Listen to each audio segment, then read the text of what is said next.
Hey everyone, welcome back to my YouTube channel. Today, I will guide you step by step on how to connect your Clash of Clans account with Facebook.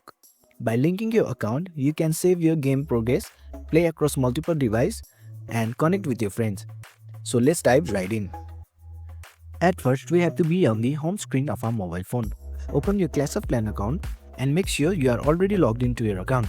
Then tap onto the gear icon from the down right corner of your screen. Here in the settings, you have to be connected with the Supercell ID and you have to just tap on open. Now on the screen you can see various options like ID rewards, friends and my games. Click on friends. Here you just have to tap on add friends. Now tap on share link to profile.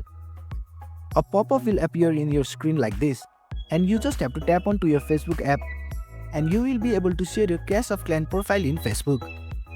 And this is how you connect Clash of Clans with your Facebook account. And that's it. If this tutorial helped you, don't forget to give it a thumbs up and subscribe to my channel for more tips and guides. Thanks for watching and I will see you in the next video.